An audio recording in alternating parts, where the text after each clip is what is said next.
এই যে মহরমের 10 তারিখ আশুরার দিন সিয়ারা শরীরের ভিতরে আঘাত করবে আর বলবে হাই হুসান হাই হুসান। কিন্তু একটা জিনিস চিন্তা করে দেখেন, হুসাইন রাদিয়াল্লাহু আনহুর চাইতে তার বাবা কিন্তু আলী রাদিয়াল্লাহু আনহু বড় ছিলেন, ঠিক কিনা? তার বাবা খলিফা ছিলেন, আলী রাদিয়াল্লাহু আনহুকেও হত্যা করে ফেলেছে, এই রকম মুনাফিকরা হত্যা করেছে। তাহলে সেই দিন কেন বলে না হায় আলী হায় আলী? আবার এই যে হাসান রাদিয়াল্লাহু আনহুকেও কিন্তু তারা বিষ পান করে আমার হত্যা করেছে। এই জন্য এই সিয়ারা এত খারাপ, আর সিয়াদের মন মানসিকতা এত খারাপ যে হুসাইন রাদিয়াল্লাহু আনহু যখন তিনি মদিনায় যখন বাস করতেন, তার কাছে চিঠি প্রেরণ করেছিল যে আমরা এজিদি শাসনকে মেনে নেই নাই, আপনি যদি আগমন করেন আপনার হাতে হাত রেখে আমরা বায়াত গ্রহণ করব, এজিদকে আমরা বয়কট করব। এজিদকে কি করব? বয়কট করব। এই যে সিয়ারা, এরা এমন খারাপ, এরা যদি সত্যি ইসলামকে ভালোবাসতো, সত্যি যদি হুসাইন রাদিয়াল্লাহু আনহুকে ভালোবাসতো, তাহলে হুসাইন রাদিয়াল্লাহু আনহু তিনি একটা সুন্নত জিন্দা করবার জন্য এজিদের বিরুদ্ধে দাঁড়াইছিল। একটা সুন্নতকে জিন্দা করবার জন্য এজিদ নামক স্বৈরাচার এই শাসককে দমানোর জন্য, এজিদ কিন্তু স্বৈরাচার শাসক ছিল, এজিদ রাজতন্ত্র কায়েম করতে চাইছিল। এই হুসাইন রাদিয়াল্লাহু আনহু তিনি বলতেছেন আমি রাজতন্ত্রকে মানি না, আমি স্বৈরাচারী শাসনকে মানি না, আমি তার হাতে বায়াত গ্রহণ করব না, এই কথা বলে তিনি বিদ্রোহ ঘোষণা করেছিল।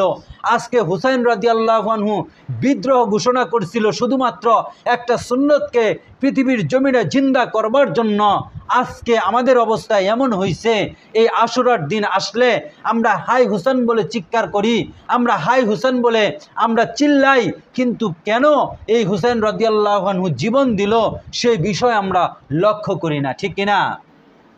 হুসাইন রাদিয়াল্লাহু আনহু বললেন, স্বৈরাচার এজিদ যখন তার বাবা যখন মৃত্যুবরণ করল, এজিদ আইসা ক্ষমতার মসনদে বসলেন, তিনি সবাইকে চিঠি প্রেরণ করলেন যে তোমরা সবাই আমার হাতে হাত রেখা বায়াত গ্রহণ করো।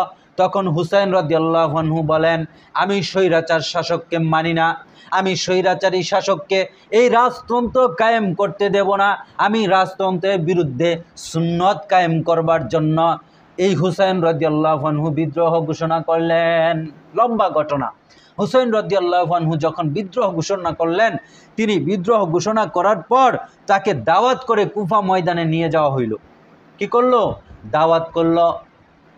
হুসাইন রাদিয়াল্লাহু আনহুর কাছে 500 পর্যন্ত চিঠি আসলো, আমরা এজিদি শাসনকে মেনে নেই নাই, এইখানে আমাদের বিশাল সৈন্যবাহিনী রয়েছে, আমরা সবাই আপনার সাথে রয়েছি, আপনি আগমন করেন, এজিদের বিরুদ্ধে আমরা লড়ব। এইভাবে হুসাইন রাদিয়াল্লাহু আনহু মুসলিম ইবনে আকিলকে প্রেরণ করলেন, তার চাচাতো ভাই মুসলিম ইবনে আকিলকে প্রেরণ করার পর মুসলিম ইবনে আকিলের সাথে সহস্র বাহিনী যখন ছিল, তারা কি করলো? টাকার কাছে, এই যে সৈন্যবাহিনী ছিল টাকার কাছে, মুদ্রার কাছে বিক্রি হয়ে গেল। মুসলিম ইবনে আকিল দেখেন কিছুক্ষণ পর সন্ধ্যা হয়ে যখন গেছে, একজন দুইজন করে সৈন্যবাহিনী পলাইতে সবাই চলে গেছে, এখন সে একা।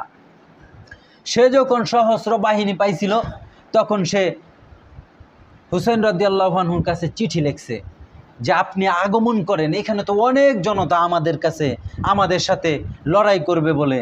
তো এইটা বলে যখন চিঠি লিখছে, যখন সন্ধ্যা গড়িয়ে আসছে, সন্ধ্যাবেলা সবাই মুনাফিকি করছে, সবাই চলে গেছে। সবাই কি করছে? চলে যাওয়ার পর মুসলিম ইবনে আকিল আরেকটা চিঠি লিখছেন যে আপনি আইসেন না, আপনি কি করেন না? আইসেন না।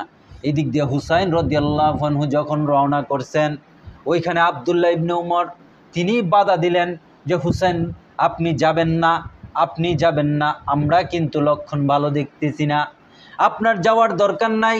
সমস্ত সাহাবীরা বাধা দিয়েছিল, তবুও তিনি আগমন করেছিলেন। তিনি বলেন আমি দেখব সেইখানে কুফা নগরীতে কি হয়।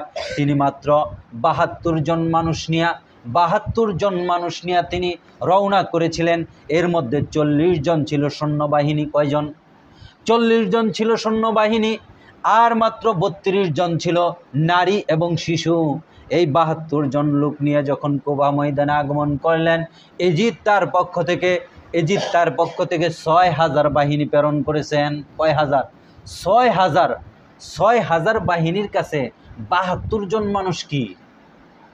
১০০ জন মানুষের কাছে ৭২ মানুষ যদি কম হয়ে যায়, ১,০০০ মানুষ, তাহলে ১,০০০ মানুষের কাছে ৭২ মানুষ কি?